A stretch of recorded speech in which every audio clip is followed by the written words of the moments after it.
War stories usually begin with gunfire. This one begins with silence. No explosions. No shouting. Just a cold so severe it erased pain before it killed flesh. December 1944. The forests outside Bastogne. A single American soldier crouches inside a shallow foxhole carved into frozen ground. Snow has been falling for hours, piling higher than expected, pressing against his body, melting slightly, then freezing again. Around 3 in the morning, something strange happens. He stops feeling his feet. Not numbness yet, absence. As if they no longer exist. He assumes that's a good sign. It isn't. By daylight, his hands won't bend. His boots won't unbuckle. He has been awake for over a day, unmoving because movement wastes energy and energy is heat. 36 hours pass. Then 48. No relief comes. When he is finally pulled from the line days later, the medic doesn't reach for bandages. He reaches for a saw. This wasn't a combat wound. This was logistical failure made physical. That winter, more than 70,000 American soldiers were pushed into one of the coldest European winters on record. Not defeated by German tactics, but by temperatures their equipment was never designed to survive. In the snow-choked perimeter around Bastogne, nearly a third of all casualties came not from bullets or shrapnel, but from frostbite, trench foot, and hypothermia. Injuries so severe they removed men from the war permanently.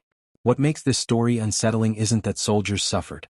It's that much of it was preventable. British troops fought in the same forests. Same winter. Same sub-zero nights. Their cold injury rate was nearly non-existent. Same war. Completely different outcome. American soldiers were issued the M1941 field jacket, designed for mild European weather. Army engineers already knew it was inadequate. A better jacket had been developed, tested, approved. But it sat in warehouses while the front line moved faster than supply chains could follow. Men froze while improved gear waited hundreds of miles away. The boots were worse. Standard issue boots were sized for a single pair of socks. Orders recommended 2 or 3 pairs in winter. Extra socks compressed feet. Compression restricted blood flow. Restricted blood flow in freezing temperatures meant tissue death. Trench foot wasn't just injury. It was destruction. Swelling split skin. Color shifted from purple to black. Gangrene announced itself before medics did. Thousands of amputations followed. Thousands more soldiers walked for the rest of their lives with permanent pain. Post-war investigations were blunt. The Army cited inadequate clothing and footwear, combined with command failure to enforce preventative discipline. Following official guidance had made things worse. The system didn't protect soldiers. It betrayed them. So survival shifted from doctrine to improvisation. And the first breakthrough came from something no one expected. Paper. German leaflets. French newspapers. Old magazines. Anything printed.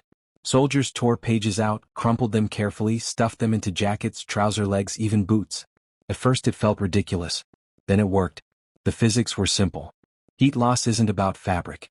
It's about air movement. Crumpled paper traps thousands of microscopic air pockets. Still air resists heat transfer. Wool, cotton, even feathers do the same thing.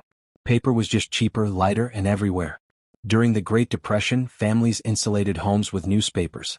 Now that knowledge quietly reappeared in frozen foxholes. Paper had one weakness: moisture. Wet paper collapses. Insulation dies instantly. In a winter of snow, condensation, and sweat, soldiers scavenged endlessly for replacements. Paper became a survival resource. But warmth above ground meant nothing if the ground itself was killing you. Frozen earth steals heat faster than air ever can. Lie directly on it and hypothermia can set in within 2 hours, regardless of clothing. Soldiers learned this the hard way.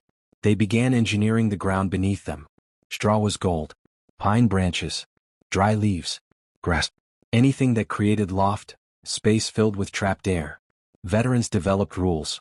At least 12 inches thick. Preferably layered in crossing directions to prevent compression channels. It wasn't the material that mattered. It was the air it held. When organic material wasn't available, they engineered soil itself. Layered dirt deliberately. Created voids. Trapped faint geothermal warmth rising from below. And then they went deeper. Underground shelters weren't just cover from artillery. They were thermal systems. 3 feet below the surface, temperature stabilized. Earth acted like a massive battery resisting sudden swings. Soil type mattered. Chalk drained well and stayed dry. Clay trapped moisture and accelerated trench foot. Soldiers learned to read ground like geologists. Choosing wrong meant slow injury or death. Some forces formalized this. Build with what the land gives you. Turf, stone, wood, earth. Not comfort, survival. In Yugoslavia, an entire hidden hospital complex was built inside a gorge, underground, treating hundreds of wounded over years without detection.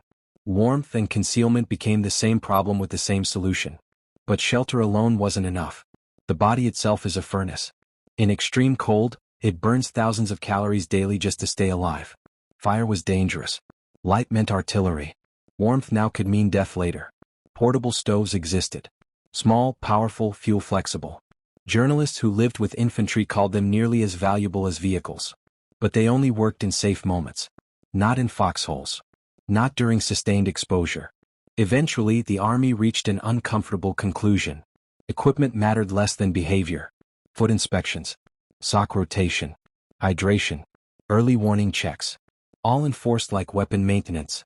A soldier with trench foot was as combat ineffective as a broken rifle, except a rifle could be fixed quickly. The most effective tactic of all was also the least comfortable. Shared body heat. Two bodies inside a confined insulated space raised internal temperature by 15 to 20 degrees. Not because heat doubled but because warmth accumulated. Guard rotations pre-warmed sleeping spaces. Microclimates formed. Rank disappeared. Officers and enlisted men slept shoulder to shoulder because physics demanded it. Buddy systems worked not because of morale, but because discipline collapses under exhaustion. Two people watching each other caught mistakes early. Numbness. Discoloration. Wet socks. Survival became collective enforcement. Locals said it was the worst winter in half a century. The Germans understood the weather would neutralize air support. Weeks passed before American troops received basic winter gear. And still they held Bastogne. Crumpled paper trapped air. Straw blocked conduction. Underground shelters stabilized temperature. Stoves burned scavenged fuel. Foot discipline prevented irreversible damage. Shared body heat turned strangers into lifelines. These weren't heroic inventions. They were emergency corrections to systemic failure. Men survived not because they were protected but because they learned faster than the cold could kill them. They learned from physics, from terrain, from each other. The warmth that saved them didn't come from technology. It came from refusing to let the man beside them freeze alone. And that is the part of this war story that rarely gets told.